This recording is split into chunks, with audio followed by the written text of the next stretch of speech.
Hello everyone, welcome to DNA coaching classes.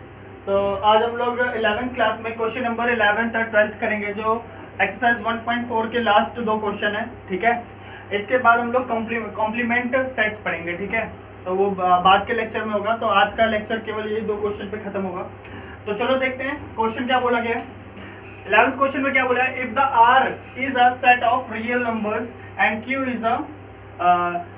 Is the rational number, set of is the set of rational numbers. तो यानी हमने क्या लिखा, are के बारे में क्या लिखा, x colon x is a set of real number, set of real number है ये। अब हम बात करते हैं तो रियल नंबर होता क्या है। रियल नंबर होता है rational number plus irrational number. यानी हमारे पास अगर रैशनल और इररेशनल दोनों है तो दोनों को मिला के क्या बनता है, रियल नंबर बनता है। ठीक है ना। तो इसका मतलब हमारे पास जो आर सेट है इसके अंदर रैशनल नंबर भी है और इररेशनल नंबर भी है। अब दूसरा क्यू के बारे में क्या बोला गया है, क्यू के बारे में बोला गया है कि Q is x colon x is a set of rational number. यानी इसको बोला गया है रैशनल नंबर के बारे में। ठीक है, तो हमसे पूछा गया है कि r माइनस क्यू क्या होगा। तो जैसा कि आप लोग को बताया गया है कि जब हमारे पास r के पास हम ऐसे लिखें, अगर एग्जांपल के तौर पे हम रियल नंबर, तो एक रैशनल नंबर की बात करते हैं, रैशनल प्लस इररेशनल है हमारे पास। यहाँ पे दो नंबर हैं। ठीक है, रैशनल और इररेशनल, और क्यू में केवल कौन है, रैशनल नंबर है, रैशनल नंबर है। ठीक है, और हमें निकालना है r माइनस क्यू निकालना है। क्या निकालना है, r माइनस क्यू।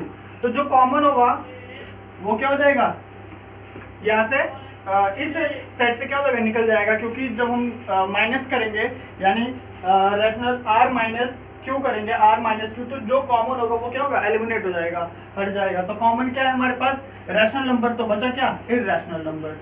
क्या हो जाएगा, इररेशनल नंबर। इसका मतलब क्या हो गया, r माइनस क्यू क्या है हमारा, x colon x is a set of irrational number,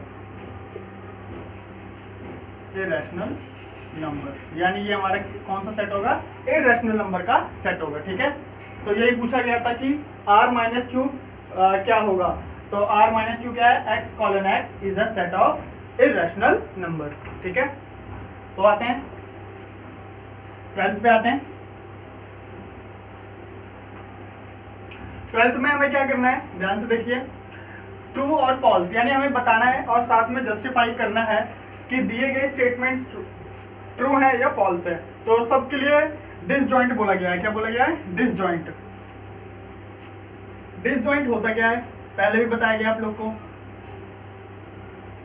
if two sets does not have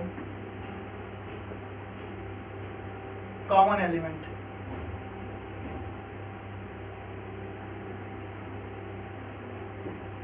अगर दो सेट के पास कॉमन एलिमेंट नहीं है, यानी एक भी कॉमन एलिमेंट नहीं है, तो वो दोनों के दोनों सेट कैसे कहलाएंगे, डिसजॉइंट कहलाएंगे। क्या कहलाएंगे, डिसजॉइंट। अगर एक भी एलिमेंट कॉमन निकल गया तो वो हमारा डिसजॉइंट नहीं होगा। ठीक है, तो चलो पहले एग्जांपल से स्टार्ट करते हैं। पहला में बोला गया है कि एक सेट है हमारे पास जिसमें 2 है, 3 है, 4 है और 5 है। ठीक है, और दूसरा क्या है हमारे पास, 3 है और 6 है। ठीक है, ये दो सेट है और हमें इसमें बताना है कि ये डिसजॉइंट है कि नहीं। तो हमने देखा कि सपोज ए मान लिया इसको, ठीक है, और बी मान लिया 3 और, अब हम चेक करेंगे कि ए इंटरसेक्शन बी हमारा 5 होना चाहिए। तो क्या ए इंटरसेक्शन बी अगर हमने निकाला तो हमें क्या मिल गया, एक कॉमन एलिमेंट मिल गया, वो क्या है, 3 है। तो A intersection B does not equal to 5, so A and B are, A and B set,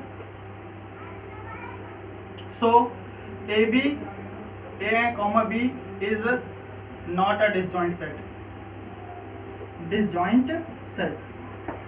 यानी हमारा ये डिसजॉइंट सेट नहीं हुआ, ये दोनों डिसजॉइंट सेट नहीं हुए क्योंकि ये ए इंटरसेक्शन बी की जो ए इंटरसेक्शन जो बी आया है इसमें एक एलिमेंट हमारे पास आ गया है, वो एम्प्टी सेट नहीं आया है। तो अगर एम्प्टी सेट आया होता तो ये क्या होता, डिसजॉइंट होता। ठीक है, इसी तरीके से आगे चलते हैं। यानी ये हमारा क्या हो गया, ये फॉल्स हो गया, पहला क्या हो गया, फॉल्स हो गया। दूसरे में आते हैं, ए बराबर दिया है, ए बराबर कर लेते हैं AEIOU, और बी बराबर कर लेते हैं ABCD।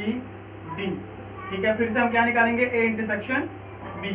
A इंटरसेक्शन B हमने निकाला तो देखा हमारे पास A कॉमन मिला, और कोई नंबर और कोई लेटर जो इसमें कॉमन है वो नहीं है। तो इसका मतलब क्या हो गया, हम क्या कह सकते हैं यहाँ पे, A intersection B does not equal to 5, so A comma B is not a disjoint set, not a disjoint set। ठीक है, तो ये हमारा disjoint set नहीं होगा। इसी तरीके से क्या करेंगे, थर्ड वाले पे चलेंगे, तीसरे वाले पे आते हैं। तो तीसरे में क्या बोला गया है, A को ले लेते हैं 2 6 10 14, 2 6 10 14, और B को लेते हैं यहाँ पे 3 7 11 और 15। तो हमने यहाँ पे देखा कि A इंटरसेक्शन B की वैल्यू यहाँ पे 5 हमको मिल गई। यहाँ पे एक भी ऐसा एलिमेंट नहीं है जो क्या है, कॉमन है। जब एक भी एलिमेंट कॉमन नहीं होगा तो वो दोनों सेट क्या हो जाएंगे, disjoint set. So A comma B is a disjoint set। ठीक है, तो A कॉमा B क्या हो जाएगा, disjoint set। आते हैं अब लास्ट में, फोर्थ में। इसमें A बराबर दिया है 2 6 और 10, और B बराबर दिया हुआ है 3 7 and 11। हम क्या करेंगे, A इंटरसेक्शन B निकालेंगे। A इंटरसेक्शन B हमने निकाला तो यहाँ पे हमें क्या मिला, 5 मिला। So A intersection B is null set. क्या है, null set. So A comma B is a disjoint set.